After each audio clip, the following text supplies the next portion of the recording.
Ke kiri kanannya.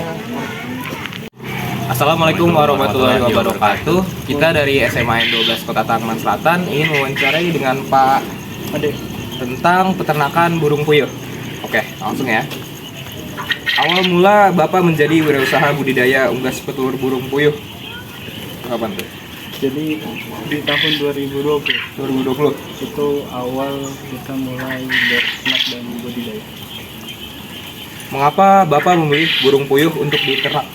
Ya, mengapa? Memang di burung puyuh ini bisa dibilang salah satu usaha yang menjanjikan gitu. Menjanjikan. Satu menjanjikan, dua memang ketika di 2020 itu kami tuh dapat bantuan gitu.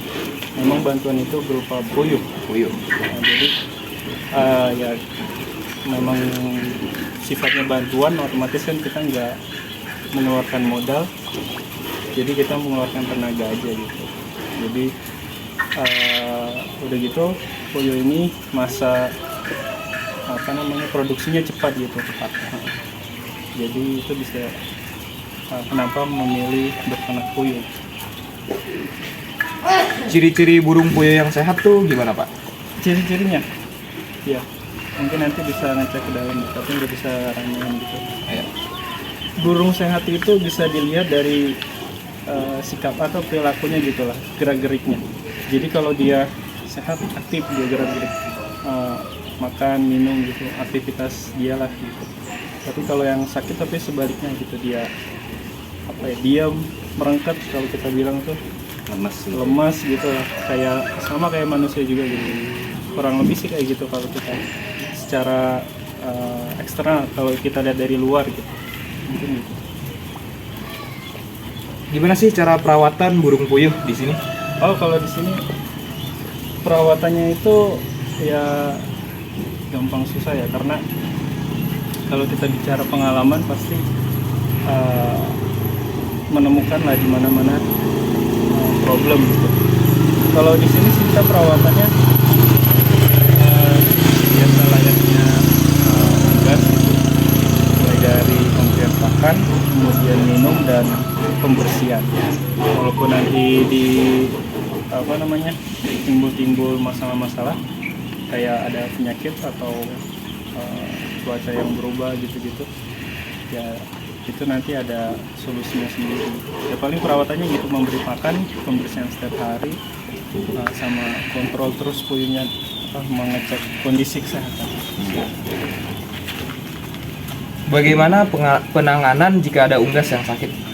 Oke, kalau di puyuh sih memang kalau ada yang sakit itu sifatnya menular ya. Menular. Jadi kita sudah menemukan yang sakit, itu langsung dikarantina atau dipisahkan gitu. Jadi pertama dipisahkan dulu dari kandang utama khusus untuk penyakit. Kemudian saya biasanya tuh dikasih minumnya itu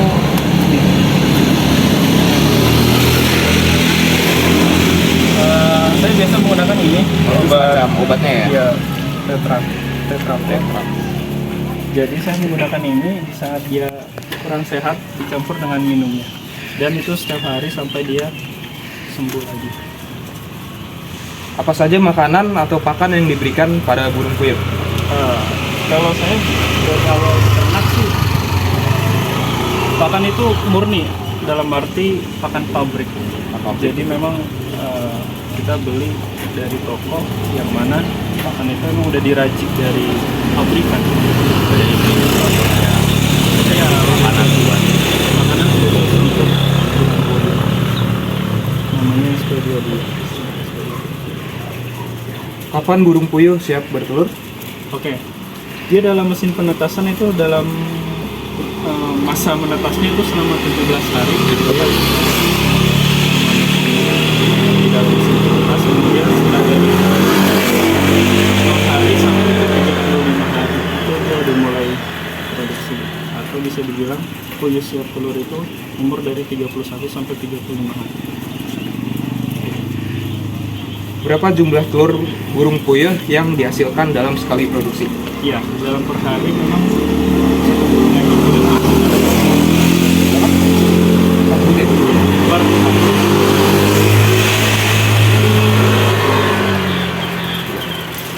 selanjutnya nih Pak, Ya, di mana Anda dapat menjual hasil produksi telur dari burung puyuh tersebut? ya untuk pendistribusiannya sih kami memang dari awal supply ke agen.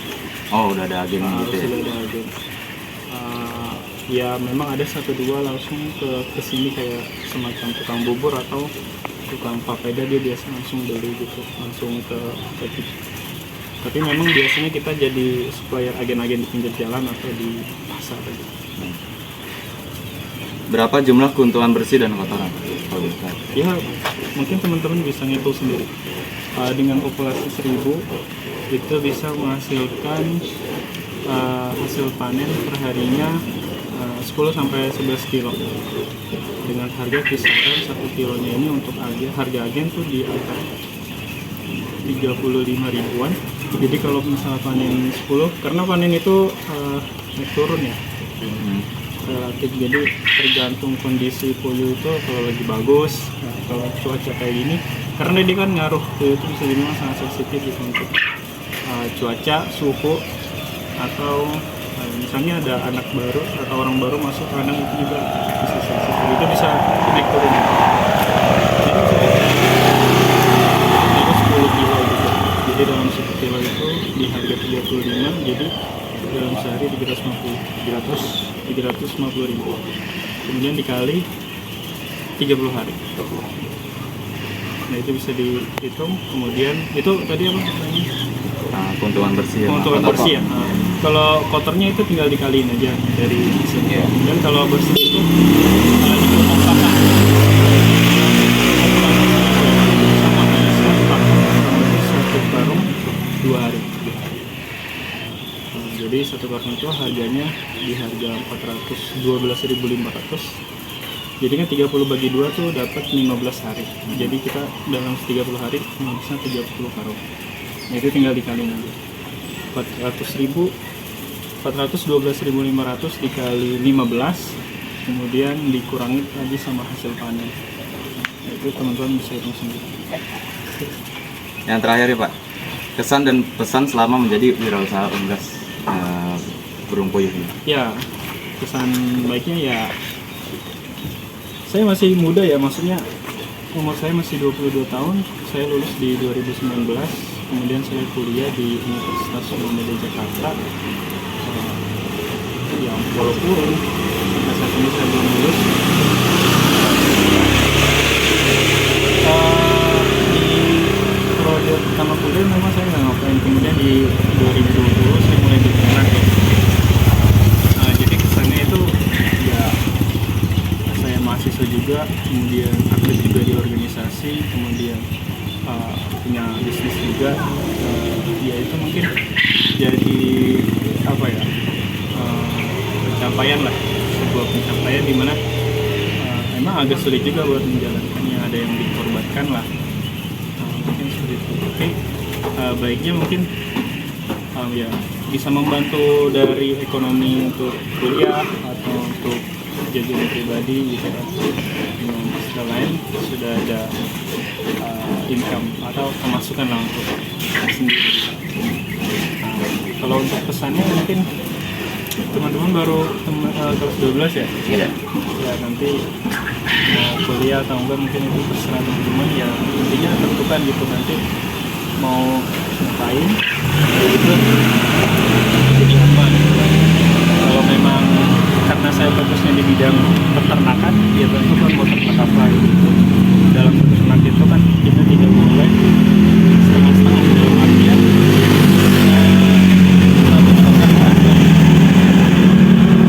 karena kalau nggak totalitas ya bakalan terus di tengah, atau nanti ketika ada hambatan aku menyerah aja gitu. Ya tapi saya syukur dari 2020 sampai saat ini saya masih berdiri gitu kan. Jadi apapun masalahnya pasti ada. Menambahkan sedikit Pak, kendala-kendala apa sih yang terjadi selama beternak burung puyuh? Mungkin seperti naiknya harga pakan gitu. Ya itu mungkin itu juga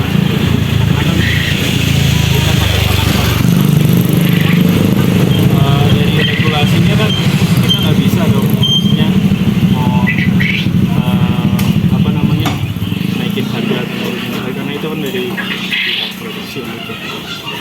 Ya ketika harga naik, otomatis kita harga penjualan juga harus ikut naik. Itu sih saya pakai sistem kayak gitu sih untuk kendala gitu, khususnya di kenaikan harga pakan. Ya memang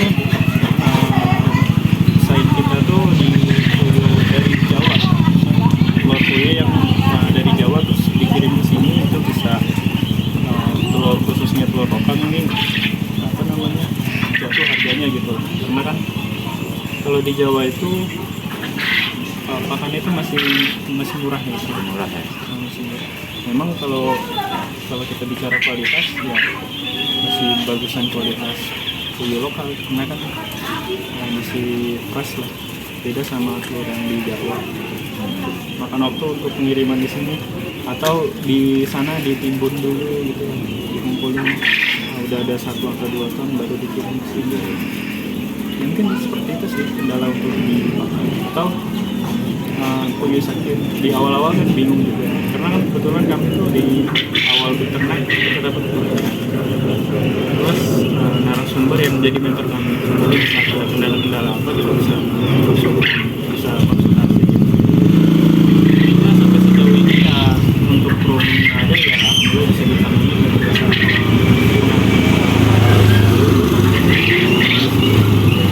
Terima kasih ya Pak. ya. Sekian dari kami. Assalamualaikum warahmatullahi wabarakatuh.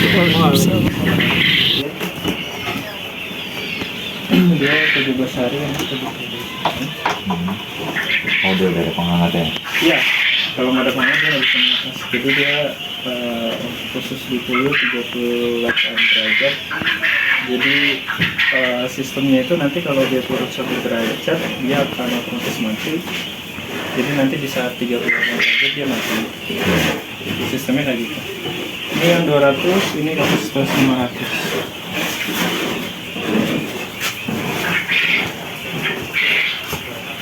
Ini puyuh yang umur sekitar 2 mingguan. Umur 2 minggu. Iya, umur 2 minggu dia masih random antara jantan dan betina. Masih bisa dibilang masih berubah-berubah. Karena kita biasanya melihat dari Belum bisa corak. ditentuin jenis kelaminnya. Iya. Terus ini menjalan 3 minggu, ini udah 1 bulan. 3 minggu, 1 bulan. Ini seumuran semua.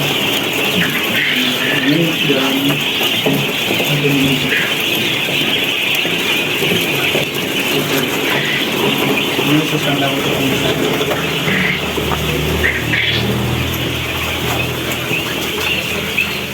Ya, kalau ini Udah siap bertelur. Oh, belum.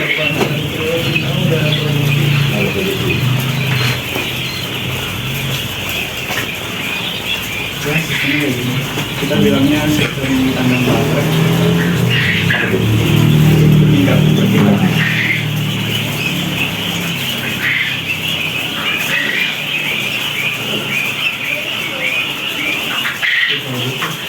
Sampai sono sama-sama.